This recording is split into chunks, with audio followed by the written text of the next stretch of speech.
Alhamdulillahi Rabbil Alamin. Wassalatu wassalamu ala ashrafil mursalin wa ala alihi wa sahbihi ajma'in amma ba'du. Rabbi shrah li sadri wa yassir li amri wa hlul 'uqdatam min lisani yafqahu qawli. Bersyukur kepada Allah dengan senantiasa mengucapkan Alhamdulillahi Rabbil Alamin. Bersalawat kepada junjungan kita Nabi Muhammad. Allahumma salli ala Sayyidina Muhammad wa ala ali Sayyidina Muhammad. Pemirsa, kaum muslimin yang dirahmati Allah. Kajian kita pada kali ini adalah tentang keutamaan azan. Azan merupakan afdalul a'mal. Kalau kita mengetahui dan menyadari bahwa azan adalah seutama-utamanya amalan. Hanya saja memang di antara kita banyak yang belum mengetahui keutamaan dari azan ini. Sehingga tidak banyak yang mengambil peran menjadi muazzin. Ketika tiba waktu salat, dia tidak mengambil kesempatan itu. Padahal luar biasa keutamaan Allah Subhanahu wa taala janjikan bagi orang-orang yang azan pada saat itu. Rasulullah pernah menyinggung hal tersebut. Di dalam hadis yang diriwayatkan oleh Abu Hurairah radhiyallahu anhu, beliau berkata, "Lau ya'lamun nasu ma fi an-nida'i wa saffil awwal, thumma lam yajidu illa ay yastahammu alaihi fastahammu." Muttafaq alaih. Beliau mengatakan seandainya manusia tahu, artinya ini isyarat bagi kita. Tidak banyak manusia yang tahu tentang keutamaan azan.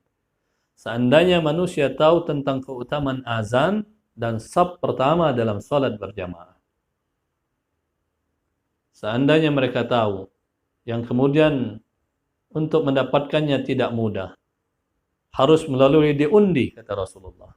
Pastilah mereka rela untuk ikut diundi agar dapat mendapatkan kesempatan azan dan berada pada saf pertama. Kaum muslimin yang dimuliakan Allah Subhanahu wa taala. Apa saja keutamaan azan itu?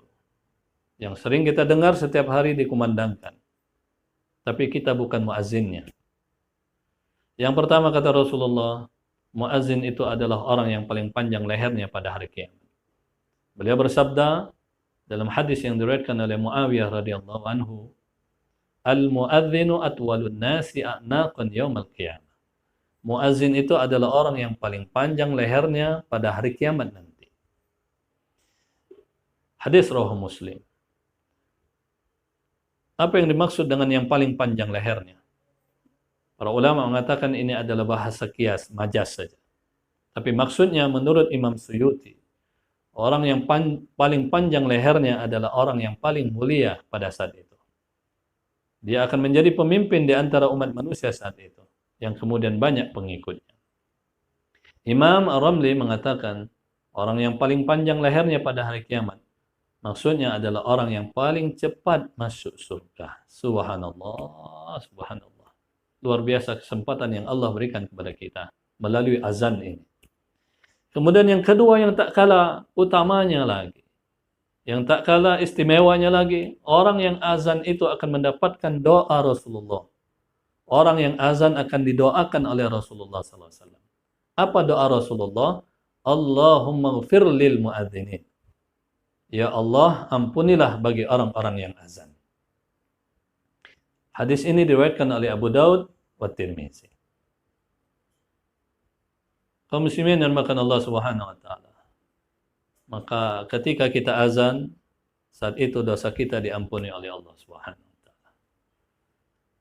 Tidak hanya Rasulullah yang mendoakan kita, tapi setiap makhluk yang mendengar, jin, manusia, hewan, tumbuh-tumbuhan, benda yang kering maupun yang basah.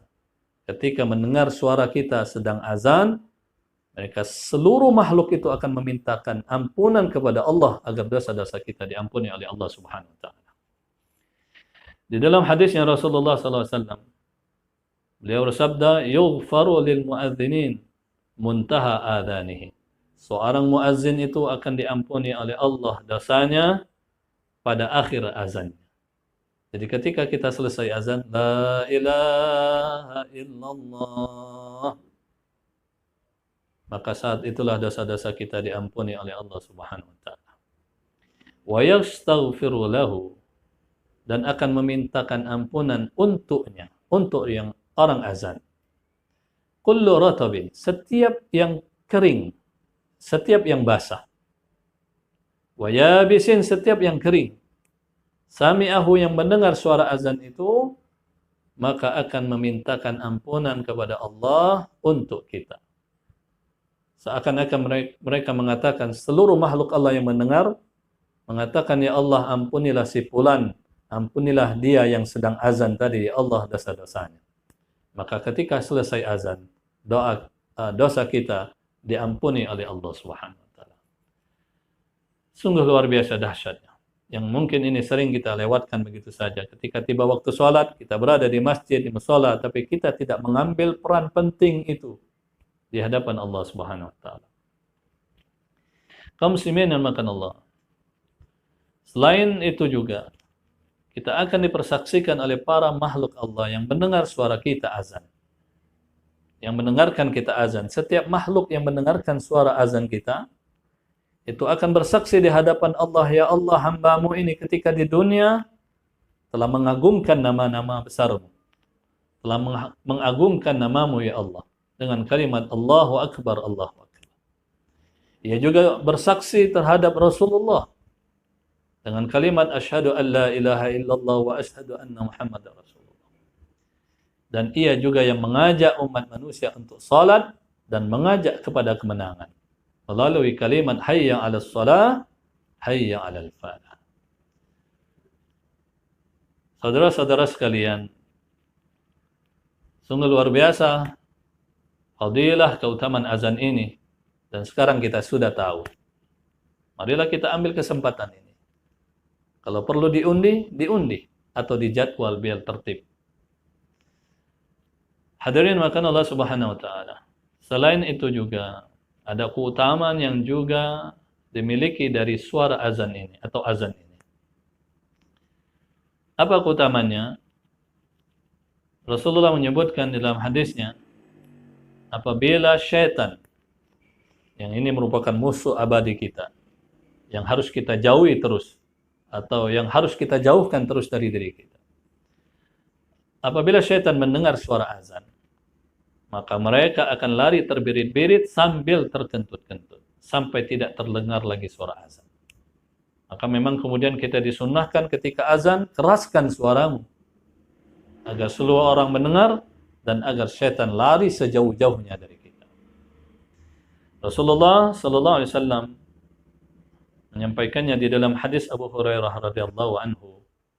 Beliau bersabda, "Idza nudiya lis-shalah adbaru syaitanu wa lahu duran hatta la yasma'u at-ta'dhin." Al-hadis rawahu Bukhari wa Muslim. Apabila dikumandangkan azan untuk salat, atau apabila dikumandangkan azan, maka syaitan akan lari sejauh-jauhnya. Lari terbirit-birit sambil terkentut. Hatta la yasma'a ta'zin, sampai kemudian dia tidak lagi mendengar suara azan itu. Saudara-saudara sekalian kaum muslimin yang dimakan Allah, marilah kita ambil kesempatan yang istimewa ini. Mudah-mudahan kita mendapatkan rahmat dari Allah. Subhanakallahumma wa bihamdika asyhadu an la ilaha illa anta astaghfiruka wa atubu ilaik. Wassalamualaikum warahmatullahi wabarakatuh.